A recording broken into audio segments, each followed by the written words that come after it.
you? How could you, Jack? I'm sorry, I couldn't help it. Cut! That was horrible! Who wrote the script? Welcome To the movie show!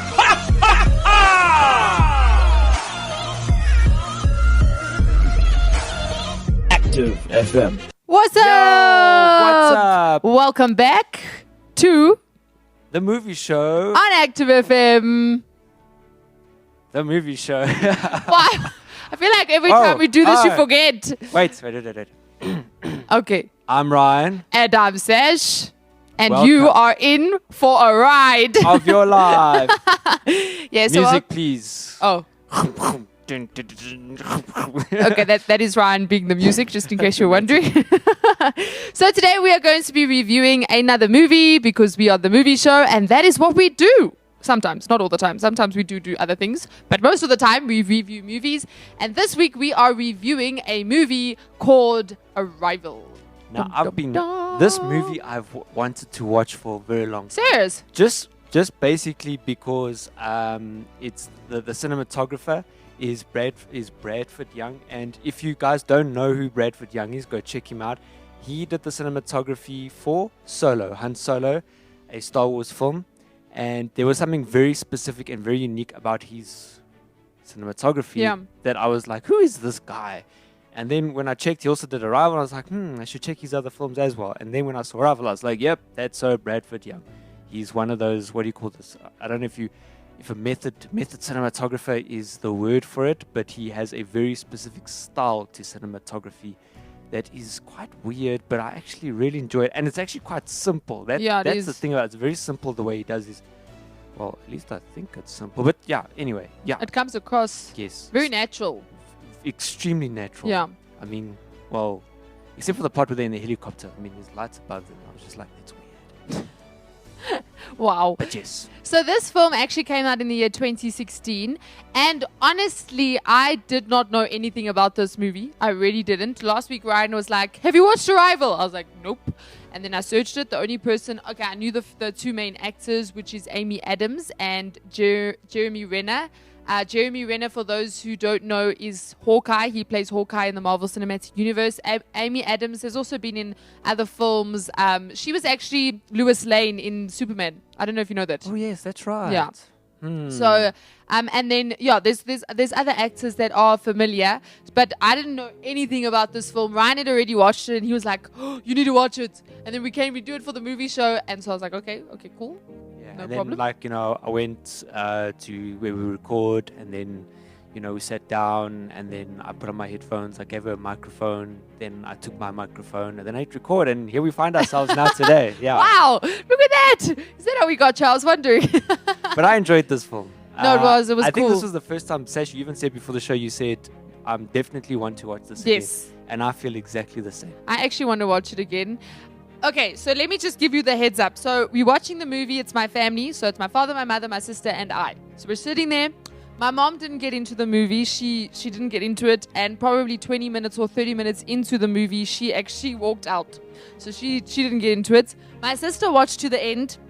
But at the end of the movie, and she often says this, she was like, this movie's so stupid. And basically, I know, I think for both of them, they're your average people that watch movies, for entertainment based. They're not the there. drama. Yeah, they're not there. They're there for the story. They're not there for, I watch it from a filmmaker's perspective. So I'll appreciate the filmmaking aspect of it, and that type of thing. But I can say one thing about my sister: the storyline is very important to her, and if it doesn't end the way she wanted it to end, she doesn't enjoy it. Which is actually for most people, if they didn't like the end of the story, you're like, because I know, I remember watching a movie called Lucy with Scarlett Johansson. It came out a few years ago. The movie was pretty cool, but the storyline was horrible. The way it ended, I literally got to the end and was like, I just wasted 2 hours of my life. And that was based on storyline. So I think, but now talking about the storyline, so the storyline of this film is crazy. It actually, this film is one of those films where you actually have to watch it and you have to think and you have to figure it out. And when you get to the end, you're like, whoa. I wasn't thinking. It's weird. I was enjoying the storyline. I was just like, oh, shame. Yeah, oh, shame. And then like the moment comes, like what do they call it? The pinnacle moment. Yeah. And at that point I was just like, wait, hang on, what? Whoa, wait, Wait, what? What? Whoa, hang on, whoa. And I think twice I had to go back because I needed to really understand exactly what they just said. Yeah, what was happening? Yeah, and then I was just like, flip, man. Oh, wow. Okay, this is cool. That's why I want to actually watch it again, because I feel like you'll grasp it more the second time. Like you'll pick up more things watching it a second more stuff time. that you missed. Yeah, but it really was. Honestly, I can say I found it, especially in the beginning, it was slow. The way they told the story, they told it in a slow manner, and with even sometimes with the shots, what they do is you'd see all the actors looking somewhere, and they'd all be like shocked and horrified, but they wouldn't show what they were looking at. In the beginning, I'd right? be like, what are we looking at? Why aren't you showing me what we're looking at? Show me what we're looking at. Like, I thought that was good. yeah, it was. I loved that. But I was just like, how different. It was definitely a different style. Definitely a different style. Yeah. Like that's not like literally because it's possibly very clever because then you're keeping the audience actually on the edge of their seats because now they're like, what are they looking at? Wait, what? You know when you're like, wait, what? I can't see. Where? Over there. Where? And then eventually they show you like, oh, flip. Well, look, for me, looking at the cover and, well, you know, the creative of the movie, and then obviously you're watching the trailer, you understand that it's about aliens that come, and there's this thing that parks in the middle of nowhere, and so people are really puzzled, and they're attending to this thing. Right. So, you know, you put one and one together, and for me, it's like, okay, I know it's landed, I know it's there, what's just rocked up. So, but yes, I agree. The fact that, so if I can just say, what I love about this movie is that it's not like any, okay, it's an alien movie, right? Let's put it, let's call it a spade a spade. It's a sci-fi. Yeah, it's a sci-fi. Like there's aliens in this. But I've never watched an alien movie like this. Yeah, it's true. And it's not like weird. And it wasn't at the same time, it wasn't like that usual like, you're like scared, like, you know, and like the alien ships are coming and there's like beams of light and then these guys come out and the next minute people are getting killed. Like I don't think any human got killed by an alien. No. Spoiler alert. But for me, that already, I was just like, whoa, okay, this is different. It was very different. For me, just that fact, like every part of the film, the way that it played out, the way that they brought things across, for me, I was like, man, this is cool. Yeah. You expect like something like an alien. Yeah. With the big eyes and stuff to come out. Yeah. So I thought it was really well thought of. I was just like, wow. Yeah, so this film came out in 2016. The budget for the film was $47 million US. But now this is the crazy part. The box office, so how much they made on the film, was $203.4 million US. So they seriously did, like they more than quadrupled their budget, which is crazy. We don't see this often. You don't often see a movie quadruple like this. Like this movie was actually a huge success. I can't believe I never saw it. Like, what was I doing in 2016? What's wrong with me? 2016. What are we doing in 2016, Ryan? Sure. I can think of a few things that were happening in 2016. Maybe it just wasn't hugely, what do you call it, marketed. But the box office is so big. How, do you understand? It wasn't a flop. It's not like it was a flop. Well, I mean, our rule that we've sort of figured out from the movie show is that if a movie quadruples in price, then that means it's a really, really good film. Yeah. Yeah. And the director, Dennis, did another film called, which is also a well-known film, I'm going to come to that name now, Blade Runner. He also did Blade Runner as well. So Blade Runner, Arrival, Dune, you know, some of the other movies. Dune's coming out this year, actually. Yeah, you see? So, well, there you go. That's another film that we need to see. And I've actually been wanting to watch this film because it's got a few very well-known actors in it. So it's got Zendaya, it's got Rebecca Ferguson, it's got Jason Momoa, who was Aquaman himself, and it's got this. I think I saw the trailer or artwork or something, and I was like, oh, I want to watch that just because of the actors. It's got Josh Brolin in it.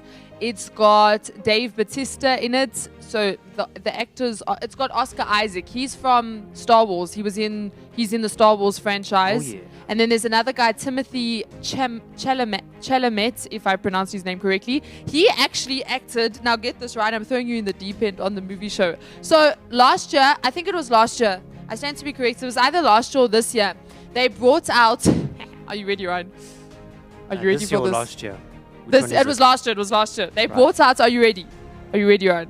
They brought out Are You Ready? No. I'm asking if you're ready for what I'm about to drop on you. Okay. So they bought out basically they remade or bought out a new version of Little Woman, the movie Little Woman, and he's acted in it. Wait, what? And I was on Vanity Fair the other day watching director's cuts or director's notes on a scene, and happened to stumble upon the director speaking with 3 of the actors from this movie, and I was like, you know what? This looks good. So Ryan, I just threw you in the deep end, and we're watching Little Woman, and we are doing a movie review on it. Let's quickly jump on The 2019 version, though. Yeah, I see 2019 version. And I think you might enjoy it just from a cinematography perspective, right? We'll go for that from a filmmaker's view. Looks like it could be good. You see? Okay, No, there we go. I mean, chick flick. It looks like a chick flick. Yes, But and the everyone that cinematographer- listens to the movie show knows how Ryan loves chick flicks. Absolutely dies for them. He cannot wait for. In fact, I don't know, how many chick flicks have we done on the movie show? Ryan, we need to give people that like chick flicks a try. I'm not a big fan of chick flicks myself. I'll be honest. I'm not the chick flick. Like, I don't just watch a movie because it's a chick flick. Honestly. Well, let's talk about a chick flick just for 2 seconds. That's all it deserves. So, Oh. what exactly? Let's give a chick flick its attributes. What exactly is a chick flick?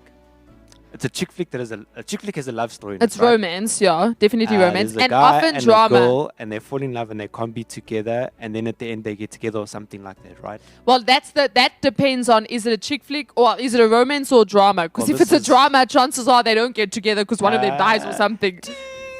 And you're like, it was so beautiful. Their love was so beautiful. Check this romance/drama. My goodness, there you go. Right. But Little Woman is a classic. It is. It was a.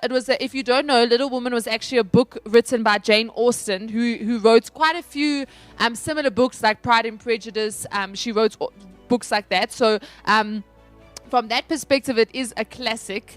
And then obviously now they've remade it in 2019, and they've gotten the I liked. If you listen to the actors' accents, like, it's very British, but also like Irish. It's that unusual I can see English it. accent, yeah. Like And Northern England. yes, type that of type of thing, yeah. Emma Watson's in it, who's she's quite a well-known actor. Emma Watson. Yeah. So Ryan, next week we are watching Little Woman. Right. Heads up for all of y'all. But yeah, back to Dune. Looks good. So Dune is coming out. Well, it's coming out in 2020, or is Yeah, supposed to come out in There's some 2020. seriously good actors. Yeah, I'm looking at the lineup. Yeah, I'm like, wow, Josh Brolin, yo, sure, and this dude, yeah, Oscar Isaac. Yes, Oscar Isaac. He was in the Woo. Star Wars franchise. Yeah. Yeah. So it's coming. The initial release is the 18th of November. Ryan. A day before my birthday. Ryan! I feel like this film will But be it mine says and in Ryan's France. birthday present. Yeah. But that's just where like the initial release is So I happening. need to learn French. No, so that we can So I go can to go France there. to watch Dune. Oui. Yeah. So, yeah, that is completely off topic. But now back to Arrival. But it was a very good film. And personally, I'm excited now for Dune just because of Arrival, because it's the same director. Yeah. Blade Runner 2049, we tried to watch. I would not advise you go and watch that movie. There is quite a bit of nudity in it, and that's actually why we stopped watching it. Oh, really, eh? Yeah. So yeah, but it was from a filmmaker's creative perspective, it was done very well. Even the opening scene was really good. Like, that was brilliant. But I actually didn't watch the full thing because yeah, it was just like, okay, yeah, I'm fine. Yeah. So this director seems to be quite a very creative director. Yeah. One of those, he obviously puts a lot of thought into his films. Into his films. Doesn't Yeah. just sort of, not to say that every director doesn't. No. But you get those creative directors. Yeah. And he actually hasn't done a lot of films. But Which is good. yeah, I actually would like to go and watch the other films just for out of interest sake, to now see like there's one here called Enemy 2013. He's like, okay, that possibly looks cool. So Well, that's one way to look for movies to watch. Eh? right. If you find a good director, then Yes, you just watch all of his movies. All right, just watch all Talking those about nice that, movies. do you know that there is a list, right? It is called 1001 movies to watch before you die. So there's literally a list of most, and a lot of the movies on there are old movies, like from 1949 and stuff like that. There are well-known movies like The Matrix is there. There's other films. I do have the list open here. But this film, The Arrival, or not The Arrival, sorry, Arrival. It's called Arrival. The film Arrival was apparently added to that 1001 movie list before you die. So in other words, they're saying you have to watch this in your lifetime. Other movies on this list are like Saving Private Ryan. There was Schindler's List. So it's all of these like classics, The Thin Red Line. There's quite a few that I actually haven't seen on here. I'm like, oh, I should probably go watch that. But this Fight Club, that's also on there. But this film has been added to that list. So this is the type of film we're talking about, which is pretty. I would suggest you go watch it. I feel like you need to experience this film. Definitely. This film is an experience. Yeah. It's not your usual film experience. I think alien movies, sci-fi movies will never be the same again after this. No, this one was really, really cool.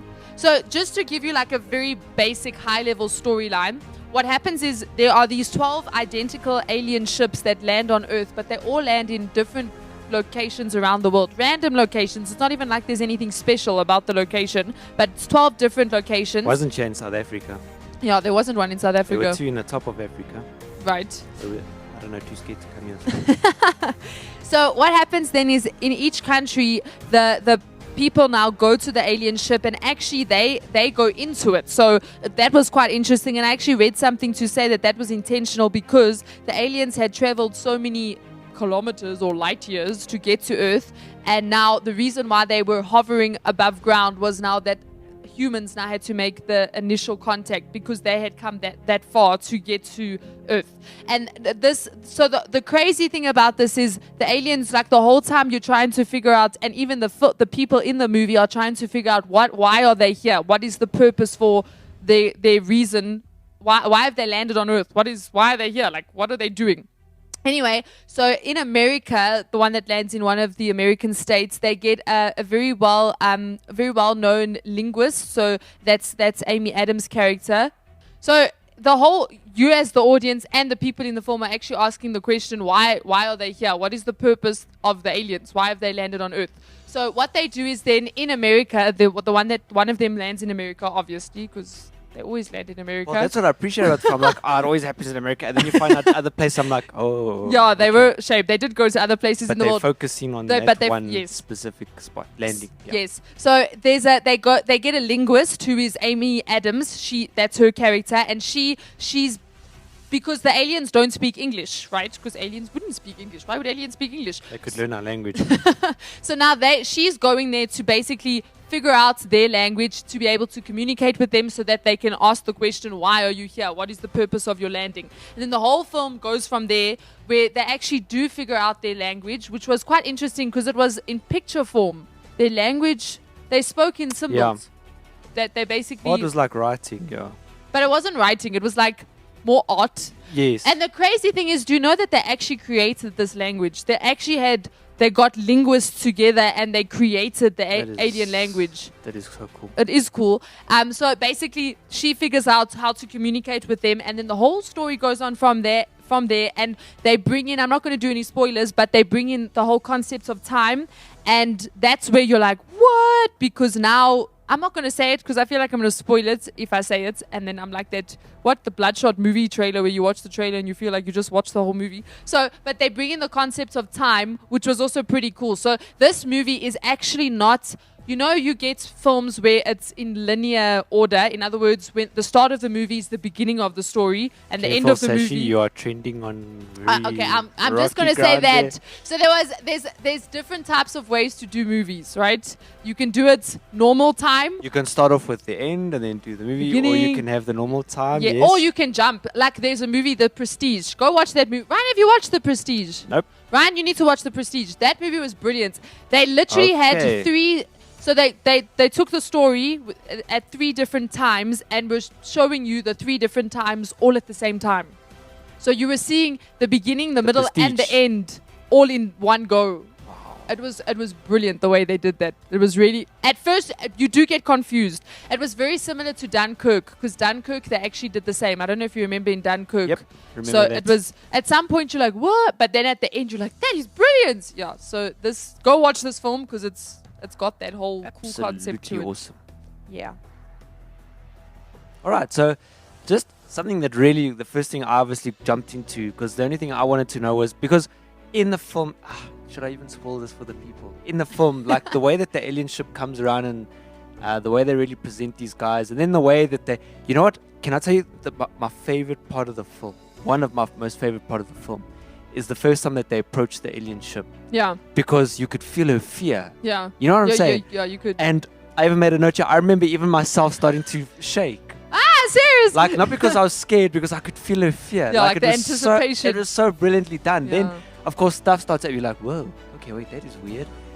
And then they continue, and then they approach, and then you never expect this, and then that happens. And it's nothing like horror or anything like that. Ryan, I think you can spoil it. I feel like that's not a spoiler, that's spoiling the movie. It's actually quite subtle, like the way the aliens come across. And it's almost like you want to, like if you had a feel for aliens, you'd be like, oh, okay, maybe they're not so bad after all. Type of thing. But there's something that I still have a question around, all right? Now, there was a deal between the aliens, right? Yeah. Right? They gave us their language. Yes. And in understanding the language, you had a concept or whatever time you could tell time, whatever. You know, you just spoiled the movie, right? Damn it. No, but there's but there's other stuff there. There's other stuff there. Okay, fine. There's Yes, other okay, stuff yeah. there. Anyway, now then they said in the future we will need your help. Yes. Remember that? Yes. So what is that? That could be a sequel, ladies and see? gentlemen. Okay. You see? But I don't know if they haven't said anything. Let me search if they've Because said they never got there.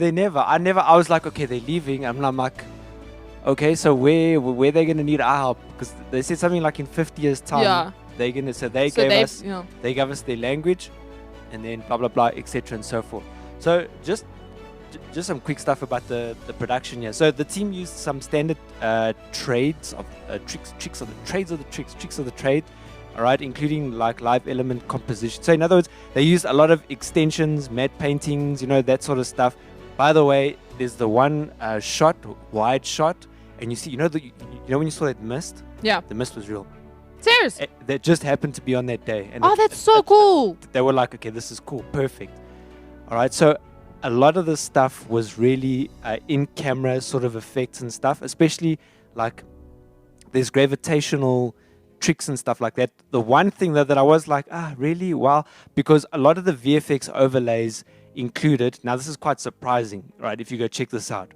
It included military vehicles, so you're like, oh, okay, cool. So they needed to, set extensions, backgrounds, okay, fine. So they turned a lot of stuff around. All the helicopters, all the tanks, everything that's got to do with the army is CG. But more than this, there's the one start of the sequel where you see the buckies racing towards the 3 or 4 white buckies. Yeah. The buckies were CG. I remember that, actually. I was like, couldn't they get 4 buckies? Yeah, because weren't they just normal white bucky It or was weird. trucks? Okay, yeah, in South Africa we call them buckies. I know, Pickup trucks in pickup America. trucks, yeah. I was like, just get Isuzu or Toyota, to sponsor them or whatever. Right. All right, and then the zero gravity moment, right? Because the director, what is his name? It is Dennis Villeneuve. Sure, I'm not even going to try and pronounce this. So get this, he's a French-Canadian film director. We'll call him Dennis V. If I see you, I will shake your hand. I'm like, good job on Arrival, by the way. And if I see the other films, I'm sure that they'll be good on this. So this guy made a statement in an interview to say that he does not like green screen and blue screen. Where Sash was like, yeah, I agree. Definitely. Because there's a fake. Well, look, if you use it right, it's pretty cool. And that's what he did. He used it quite correctly. Yeah. So as a particular time of day, an entranceway opens into the spacecraft that allows for visitation by a group of human beings led by Louise Banks via a scissor lift. If you know what a scissor lift is, if you watch the movie, that's called a scissor lift. Oh, that's cool. It makes sense, actually. Makes sense, right? Yeah. All right. We had various mini sets of the scenes when they go from the outside to the inside spaceship. All right. And including a 150-foot long tunnel. So you know that long tunnel all the way up. All right. But now get this. They had like 2 or 3 different sets. So the one set was vertical, and that's the part where they go up. So everything that was filmed of them approaching, coming upwards, was filmed in that. Then the other set, they had it like horizontal. Sorry, can I ask what the vertical sets? Yes. They obviously attach the actors to like strings and stuff like that, right? Well, this is the thing. This is the thing. No. So when they approach in the scissor lift, right? Yeah. Oh, okay, yes. When they approach, they had That's the camera vertical. shot from on top. Okay, yes. And that's when they would approach and stuff like that. So, but then once the gravity like swapped and they took over, that is then when they changed the set, right? Then they had a horizontal set, and that was that 150 long tunnel approaching that whole, that room there where Yes. they Did the things. whatever intersynced with aliens and stuff like that. But then there's the switch between the vertical room and the horizontal Yeah. room.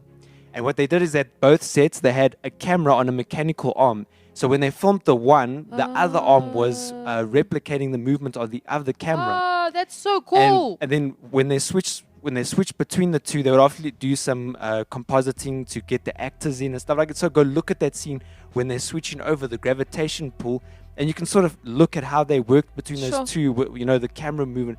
I just looked at it, I'm like, wow, that is absolutely amazing. Because even that part there, Yeah. I was just like, wait, what? That is surprising. That was so well done. Okay, and then something I want you to notice. So this movie was so well put together. Go look at 32 minutes of the movie. There is one shot. Now this is when they enter. There's one shot where the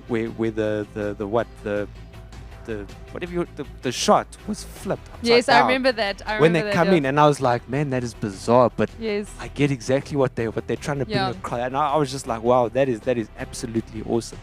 Then, in terms of the alien language, now listen to this, right? Essential to the visual storytelling is the alien language, which is displayed in a substance that reassembles, this ink. Everybody's seen it, right? When they eject ink into a water tank, Yeah. it's that whole effect, right? In the beginning, the discussion was that they would use particles. But because we were shooting in the mist, I had doubts that they would be seen properly, right? I had worked on a movie many years back where they shot some ink in water. I said, let's try to emulate that.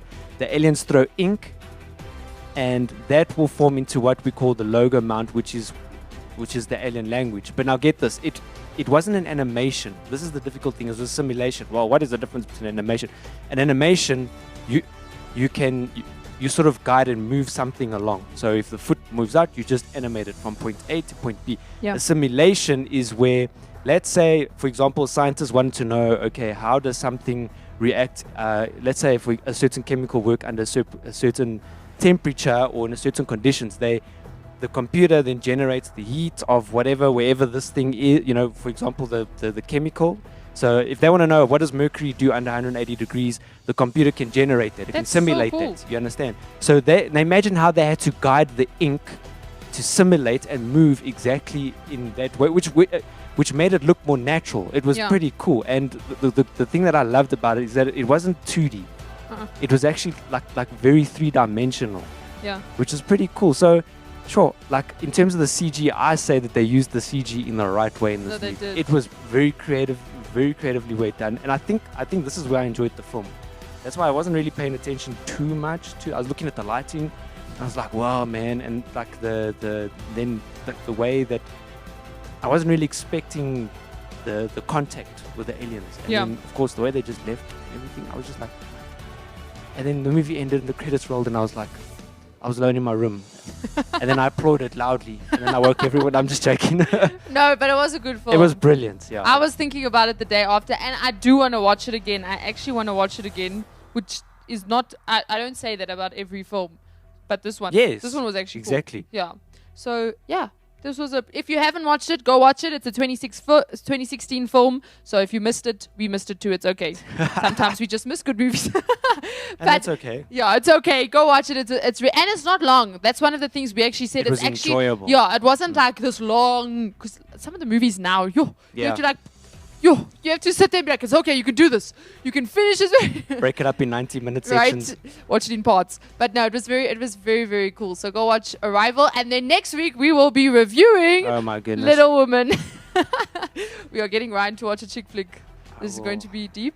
Ryan, you're not allowed. You have to have an open mind. You can't just be like, I I've hated got it. an It was open horrible. It was so mind. predictable. What is it called again? Little Woman, the 2019 remake.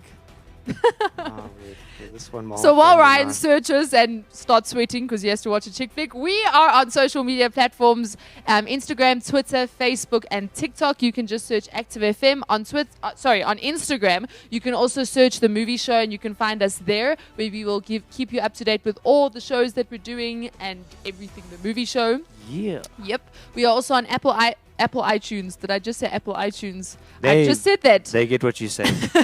We're on Apple Podcasts, Google Podcasts, and Spotify, so you can find all of the podcasts there. And Ryan's favorite website. Platform, yeah. It's not just a website, it's a platform. It's YouTube, so go to you know what YouTube is, and search for the channel Active TV. Well, there's actually 2 channels you can actually search for us. Yep. It is Active TV, ACTIVE TV, no space right there, and caps on the A, but it doesn't really matter. And then search for the movie, Active FM. That is Active FM. Come on, guys, just take Active TV, replace the TV with FM. You got Active FM.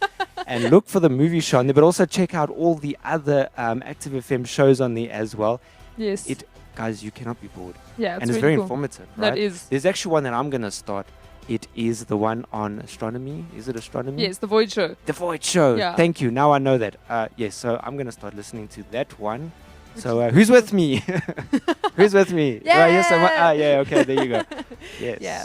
So, and then the last place you can find us is on our website, which is www.activefm.co.za. It's an amazing website. If you don't know that there are other Active FM shows, there are other Active FM shows, and they're all amazing. You want to go check them out, and you can find them all on the website. It's really, really easy to use, and they're just all there. You're like, oh, okay, cool. I can listen to that, or I can listen to that. Yes. So that is Active FM, and we will see you next week. Speak to you next week. Same place. Same time. That's right. And with the same, a chick flick. The same people. Yes. With Ryan telling us how he enjoyed the chick flick that we have forced him to watch. With an open mind. With an open mind. Very open mind. Wow. Okay. So we are signing out now. Yes. Yes. This is the movie show. On Active FM. Really, Ryan? Can you not at least have some enthusiasm about this? This is the movie show On Active FM. with myself, Ryan. And me, Sash. Peace out. Cheers. Ladies and gentlemen, it's Active FM. Hot presenters, The best topics, the most entertaining presenters, everything you could ever want in radio. We're lifting Jesus up, we're lifting Jesus up, we're lifting. radio has never been better.